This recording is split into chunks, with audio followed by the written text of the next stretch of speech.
This is Amita Arkagasam with Himal Southasian. Today we will be speaking to Saugato Datta, a behavioral scientist and a managing director at Ideas 42. He designs, tests, and scales the applications of behavioral science to benefit low-income individuals in developing countries. Welcome, Saugato. Thank you, Amita. Nice to be here. Behavioral economics is a relatively new field. Can you tell us very briefly what it is? And perhaps a little bit about what it offers in terms of the COVID-19 response. I think the best way to think about it is that, or sometimes the way I like to describe it is behavioral economics comes about when economists realized that a lot of the ways they describe human behavior and the way they think about people making decisions or deciding or acting on certain things is not really a complete description. And specifically, economists have long been used to thinking about the fact that we take decisions or we act in certain ways mainly based on a sort of cost-benefit analysis. So that's what economics is fundamentally about. Now, at some point, all this evidence started coming in from psychologists which said, hang on, that's not the only thing that people actually take into consideration. They are influenced by a lot of other things which don't have anything to do with how valuable something is or how much it costs or, what we think of as economic factors. And in fact, those things, and those could be simple things like, what do you see other people around you doing? Or what's the last thing that someone told you about? Those have an outsized influence on how people actually behave. And so if we don't take that into consideration, we end up with a very sort of stunted view of human decision-making, which actually gives us wrong prediction. COVID-19 requires large-scale behavioral change, whether that is social distancing, staying indoors, or frequent hand washing. What wisdom does behavioral economics offer for improving design, response design? Fundamentally, like I said, behavioral economics, and sometimes we call it behavioral science, is about understanding how people act in the ways that they do. And as you mentioned, everything to do with a pandemic response is really fundamentally about behavior change. So either we're asking people to do things like wash their hands more frequently or in a different way than they would normally have done.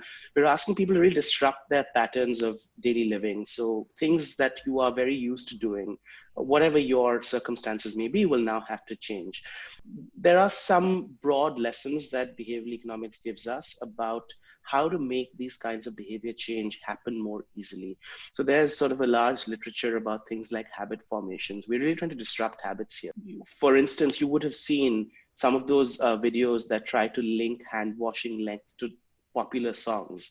That's actually something that behavioral economics says is a good idea, because what it does is it takes something abstract, which is very hard for people to comprehend and really follow, which is wash your hands for 20 or 30 seconds, and turns it into something which is a very simple rule of thumb that people can follow.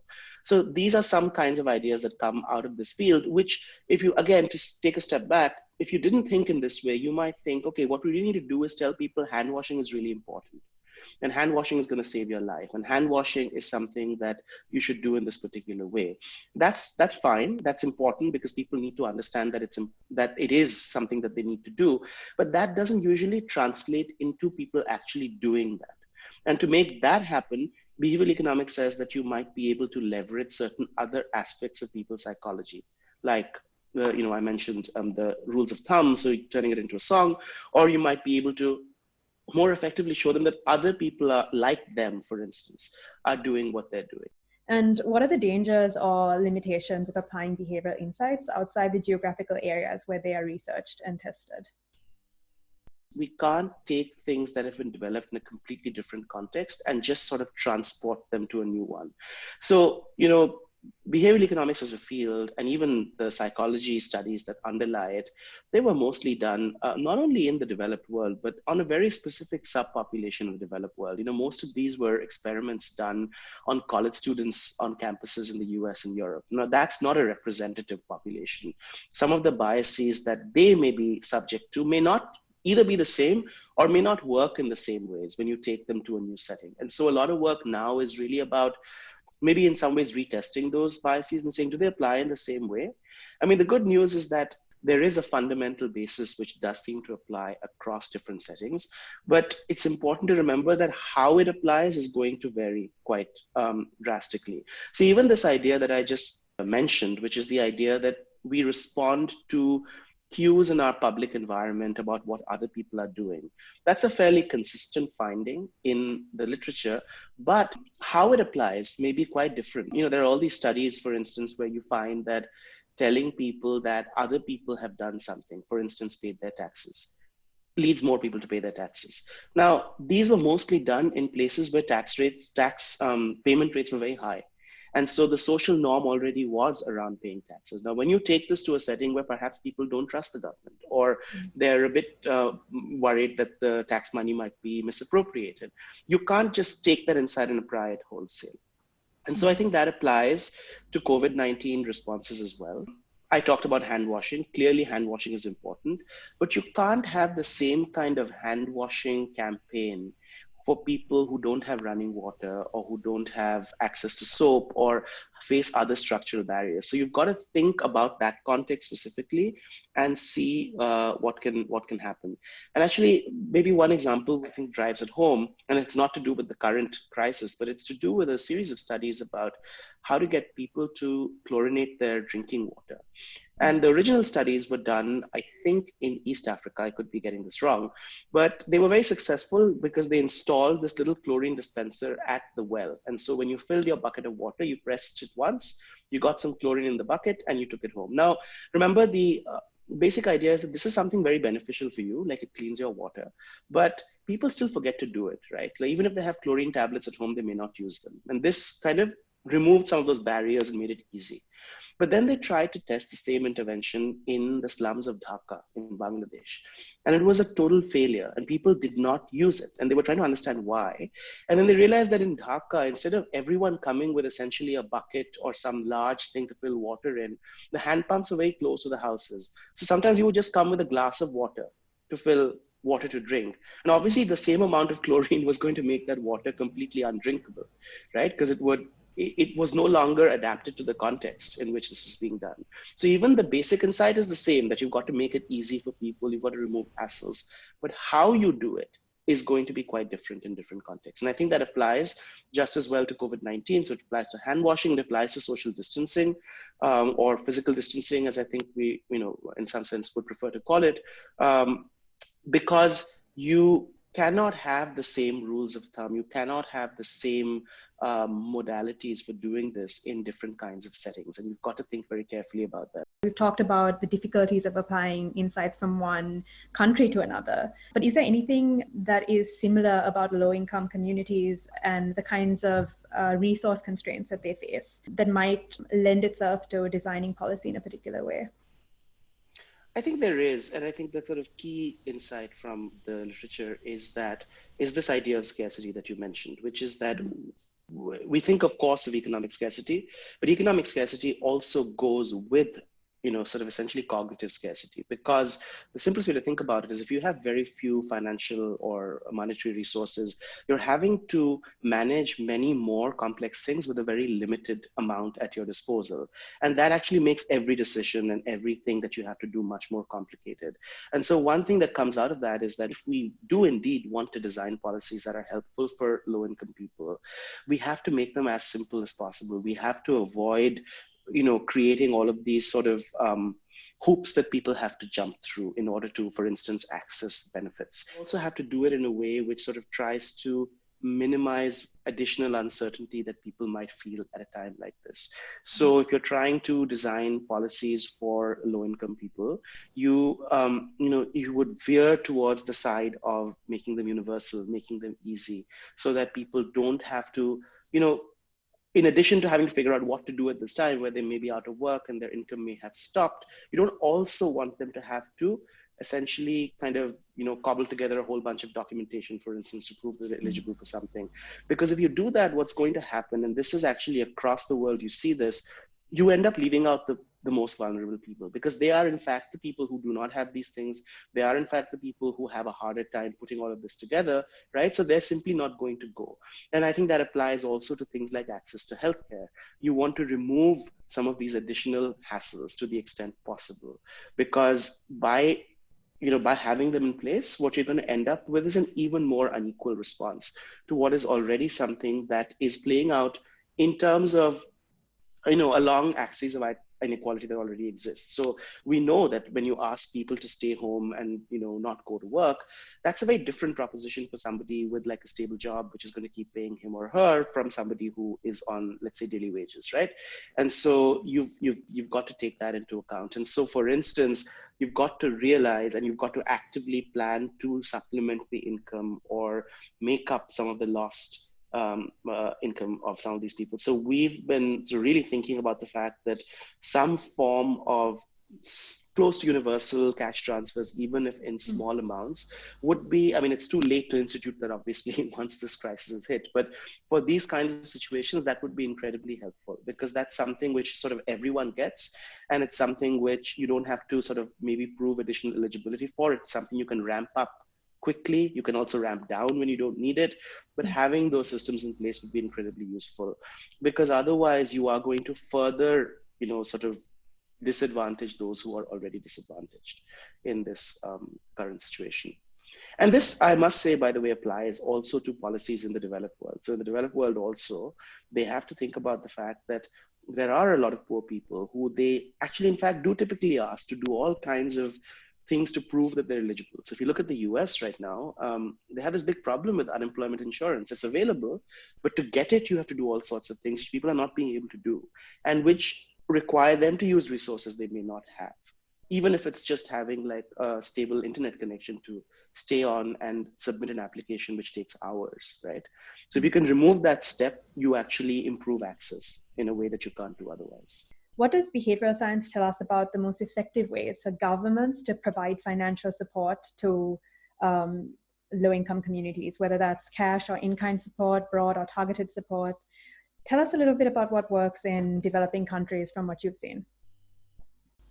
So again, I think we have a sort of a good body of evidence that, for instance, cash transfers are in general a useful tool, but we have to think about how that works in this particular sort of situation. Now, we are in a particular situation where it's not as if money is the only thing that people need, because things may not be available in a certain way. So I think in a developing country context, governments would do well to think creatively about how they can use the resources they have at their disposal.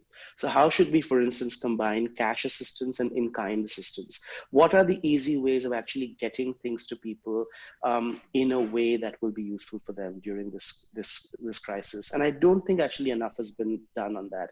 What the literature does tell us, what the sort of field does tell us, is whatever you do, you should be doing in a way that's quick and that's easy for people to access.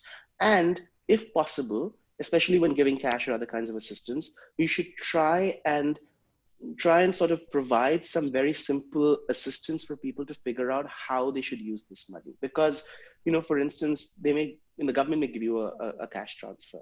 Now, you may not have been directly impacted by this crisis at the time that it comes. So the government should combine that with something which sort of gives you a rough idea of how you should allocate this money, so that maybe in a month, if something does happen, but you're not going to get another tranche of money, you have some of that money saved up, right? So a lot of the work we do with cash transfer programs is in a more kind of normal situation, asking these questions to say, like, if the government's giving you money every 2 months, how do we maximize the impact of that money by giving you tools for yourself to figure out what is the best way for you to allocate it? How much should you put aside?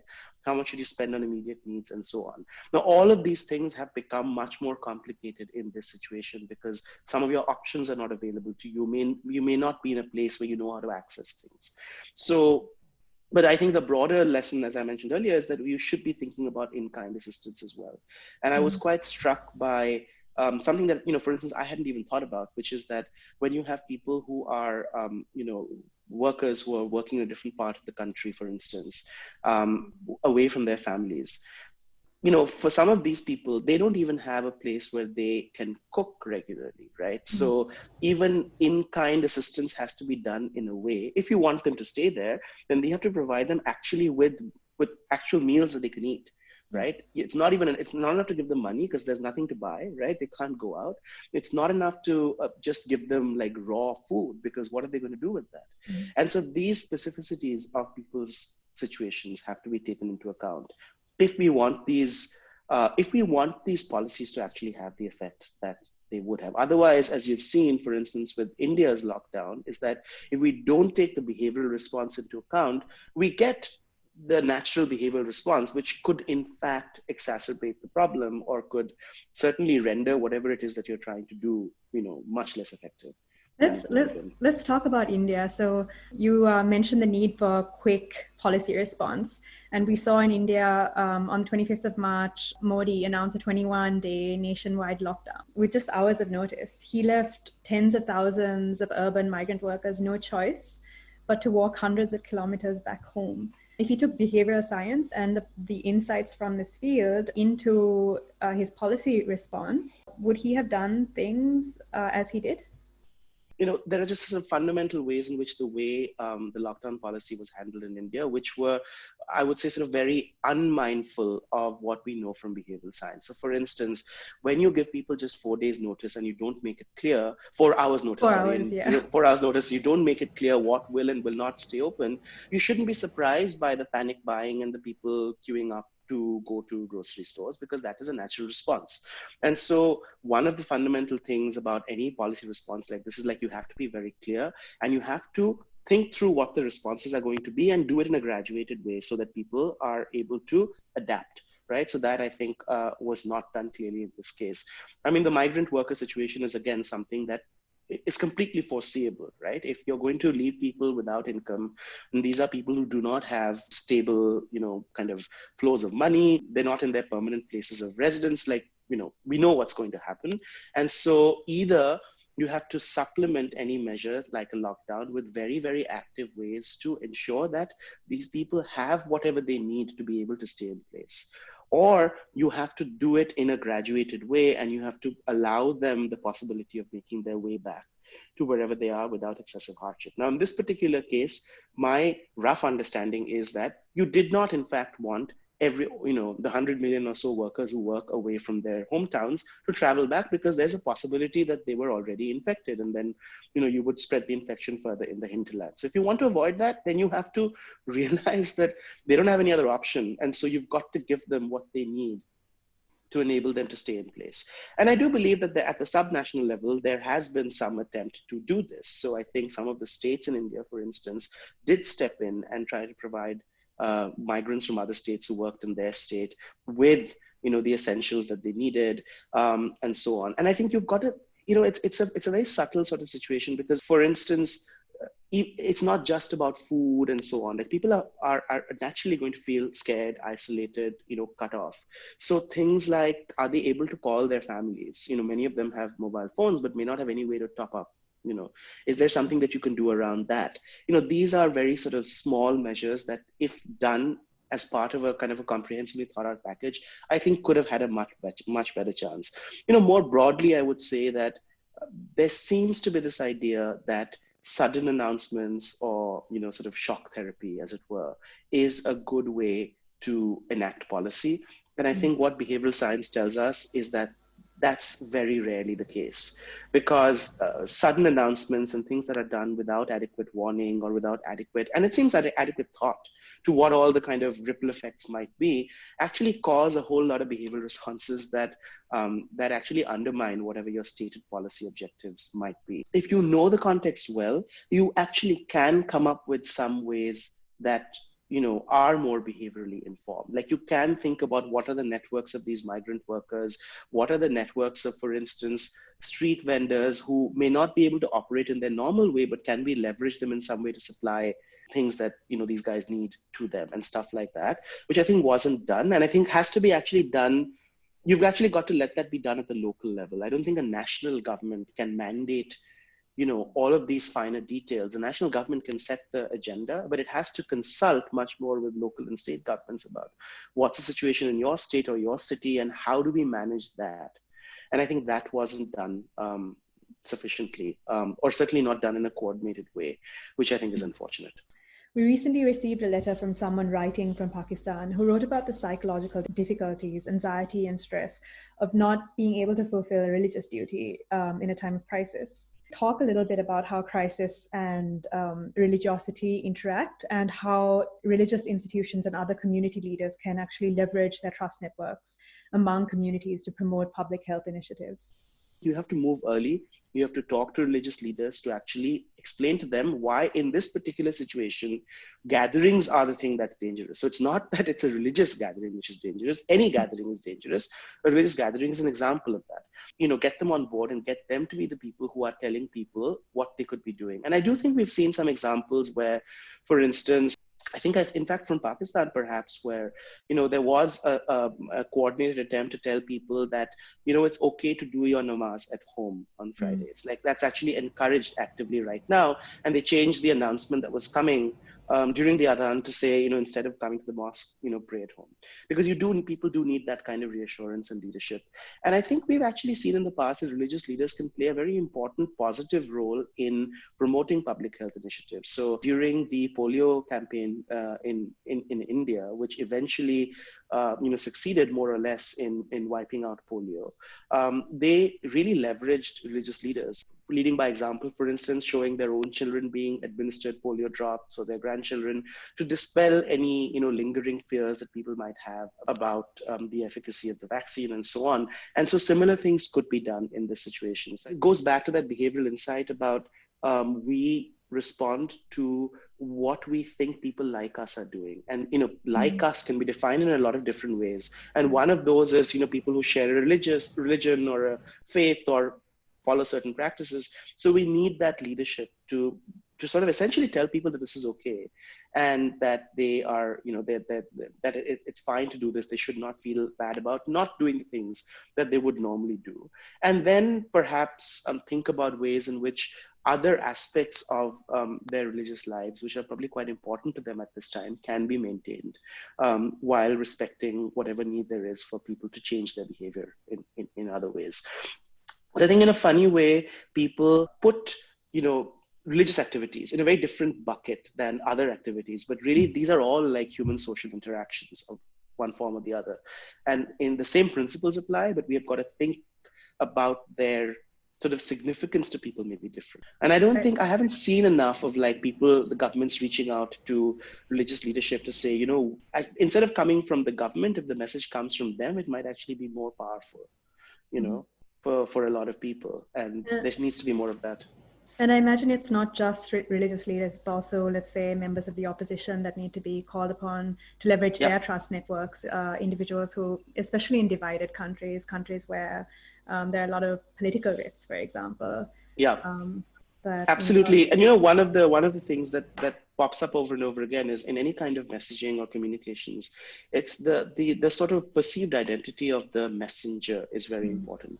So and that can be played out around various axes. So if I do some public messaging where I only show men saying something, it's not as if by having men do it, we are saying women shouldn't do this. But subconsciously, women will take that message away, that this is a message for men. We don't have to do it, right? So that's why diversity and representation in the makeup of who is spreading these messages is very important, right? You can't, if you have only celebrities telling you to wash your hands, then it's actually quite natural for normal people to think, oh, maybe this is something for celebrities, right? It's not really for us. That's interesting.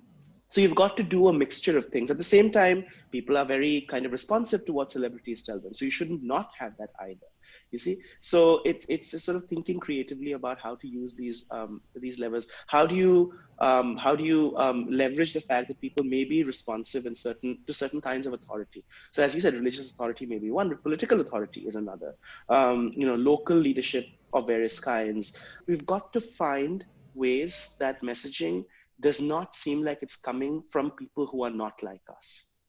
That's very important. That's a sort of a common feature that we see, and a mistake that we see made over and over again, where, if I give you a message from somebody and it doesn't seem like you, then you're not going to follow it because you don't think it really applies to you. And it's not a consciously thought out thing that someone is sitting there and saying, this doesn't apply to me. It's just that that's how they process it. And then, they don't attend to it. Individuals who have tested positive for COVID-19 and those suspected to carry the virus have been stigmatized. That includes doctors. What advice do you have for governments who want to encourage individuals to report voluntarily for medical testing? Stigma is actually actively detrimental to dealing with these problems, because when somebody is affected by something, you actually need them to go and you need them to be treated and so on. And that is something, again, that, unless you actively try and make that happen, you are going to fall into a situation where people are going to hide it because they are they're going to be afraid of the consequences. And I think this is just something where you need to have a very active campaign of public information and public education to sort of make people understand how this spreads, what is and isn't a danger, right? Because again, we suffer from things like confirmation bias. So when we see something that looks like it's happening in a particular way, if it conforms to our existing prejudices about how the world works, then we sort of amplify that and we act accordingly, which ends up actually not being very useful in dealing with the virus, right? So in this particular case, people have these kinds of ideas about what sort of contact or what kind of person might be more susceptible, but often that's not true, right? And so by falling prey to that, you're harming yourself, or you're reducing the chance that you can actively protect yourself, and you may be making things worse for other people as well. So I think taking these kind of decision-making biases into account in framing policy responses and framing communications is very important. We've also seen a rise of Islamophobia across the region. Mitra Sharafi, a legal historian who recently wrote Himal, noted that scapegoating others during epidemics is not a new phenomenon. But she noted that this has happened in the past. Why might that be from a behavioral perspective? What is it about humans that causes us to blame other people and communities we distrust when we ourselves feel fear? So starting with the Black Death in Europe, there were entire countries where they blamed the Jews for this, and then they expelled communities because they fundamentally didn't understand how this thing spread, right? I think it's an interaction between existing beliefs and prejudices and mental models that people have, and this inability or sort of lack of facility with thinking about the way probability and statistics work, right? So you see this not just in sort of epidemiological context, you see it around things like crime. So if you have a crime committed by a member of a visible minority, then people over-attribute, right, the prevalence of that sort of behavior among that visible minority, not realizing that in the vast majority of cases, same thing is being done by people who you don't identify as belonging to a particular group simply because they look to your mind like the average, right? And so I think that's part of what's happening here with this over-attribution of cases, so people are, when it comes to religious gatherings, I mean, in the Indian case, you saw this sort of enormous scaremongering around this gathering that took place in Delhi in Nizamuddin for the Tablighi Jamaat. And I think the fundamental point there was, if you're only going to be testing and tracing people who went to that particular gathering is going to look like this huge vector. You're not testing and tracing people who went to, 500 other sort of gatherings of that nature. But I think knowing that these tendencies exist and knowing that people will tend to over-attribute or misattribute, it's just that what it speaks to then is, why are they so susceptible to this particular version of this? And that is because there must be an innate prejudice that already exists. And I think, a wise government would seek to actively disabuse people of these ideas by showing them how this is not the way in which it's actually operating.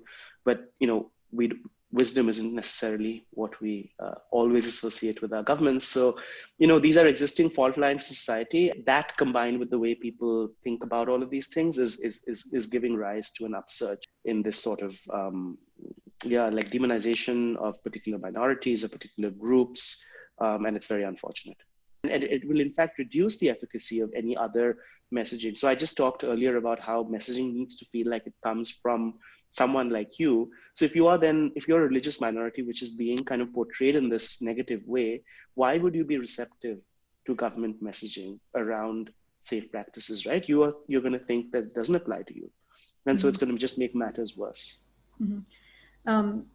At Himal, we've also started to collect notes and journal entries from individuals across the subcontinent. You might expect these individuals to have the same response because they're maybe from the same place. But how can governments, effectively communicate in such a crisis when individuals from the same place, same situation, same circumstances, are having such diverse emotional responses? to this pandemic? What kind of messaging is appropriate in these situations? How you respond to a particular situation is partly that situation, and it's partly what else has been going on, right? Like, so why are you predisposed to respond in a particular way? Some of which is your psychological makeup, but some of it is other things in the past that have influenced your response to crises. And so there can't be kind of a one size fits all response if you really want to address people. And I think one thing that governments maybe don't have enough of an emphasis on, and that they could have more of an emphasis on, is just finding avenues or having systems that allow people to actually express some of their fears, apprehensions, whatever the case may be, and have someone to talk to. So I mean, it's the sort of the basic idea of, like, you know, helplines or counseling and things like that, which don't necessarily resolve the problem, but they may at the very least make people realize you know, what else is going on, and give them some context in which to place what's happening. So it doesn't surprise me that you would get like very different responses. You see different responses, you know, even within the same family. By asking people to respond in a sort of a particular way, that is going to have different effects on different kinds of people. For instance, you're asking people to stay at home, but what about you know, domestic violence or intimate partner violence? What about people who it's dangerous for them to actually stay at home with, you know, somebody who is potentially abusive? At the end of the day, this all ends up sounding like the government needs to have invested much more in, you know, health and counseling and resources and things that people can turn to. And if they haven't done that, we're sort of stuck with it. But it sort of highlights the fact that these things are important, because any measures that you take are going to have different effects on different kinds of people. And just, you know, it's their psychological makeup, but it's just their living circumstances, right? In the US, for example, all the universities said, you know, students have to go home, right? And then it's only then that they started thinking, well, some students don't have a home to go to. Or, you know, there are international students who can't go back to their home countries because flights have stopped, right? So we've got to that. Then the university has to come up with a specific response for that set of people, because they can't just, you know, leave them on their own. What are they going to do, right? And so I think it's the same thing on a large level. I do think this again speaks to the fact that one other thing that it would be good for governments to have done, I think decentralization, more devolved decision making, more local, you know, political power and ability to make decisions. All of these things stand you in good stead in a crisis like this, because it's so graduated. It has to be so graduated and so differentiated that you cannot expect, you know, a top-down approach to work here. You've got to outline the principles, perhaps from the top, but then each local authority and within that different, you know, divisions have to figure out how this applies to your case and what you do. And actually, one thing I wanted to mention is something that sort of is so striking in the South Asian context, and actually in the developing country context, is the fact that if you don't clearly tell arms of the state what they're going to have to do, they will sort of essentially revert to their default. So I think the default for the police in a lot of the developing world is, you know, you see a street vendor, you sort of beat him up, right? And you're seeing a lot of that. And I think at some level, the government needs to realize that that's their default. So unless we give them a new default, we tell them what to do instead explicitly, they will just do what they're used to doing without thinking how it affects the situation in this particular setting. And so this sort of thinking, I think, has been quite missing from the response, and it's unfortunate. After policies are implemented or designed and implemented, communicated to individuals, there's panic buying, there's hoarding, and then there is this phenomenon of policymakers blaming individuals, saying that they don't have enough self-control, and there's this movement between the responsibility of a policymaker and the responsibility of an individual, and, you know, as you mentioned, the responsibility of those intermediaries in government as well. Because COVID really requires a whole of society approach, nobody really knows who to blame, and nobody really knows whose responsibility managing the crisis is. How do you think about this issue? You know, I think it's a particularly, so, okay, if you ask me this about any normal situation, I would tell you that one of the things that we learned from behavioral science is that we tend to attribute people's actions to sort of themselves and their psychological makeup and something innate to people. But in fact, what the research shows us over and over again is that the majority of people's behavior is actually context driven. So in fact, it's almost always the wrong response to say this person did this thing because they are like that. It's in fact much more likely that whoever did whatever they did it because the circumstances around them, the context around them was such that it created the need to do that. I think what makes it particular, and I would stand by that in this situation as well. And so, I think it's sort of pointless to say, why didn't this person follow the rules? I think you have to ask, how do we design the rules in a way that makes it possible for people to follow them? Right? I understand the government's dilemma a little bit more in this case, because this is a situation where we simply kind of don't know the full consequences of our own actions. No, because any individual saying, I'm fine, I can go out, I can do X or Y, they don't actually know whether, for instance, they might be positive, they might be spreading it to a lot of other people. So it's a very complicated situation.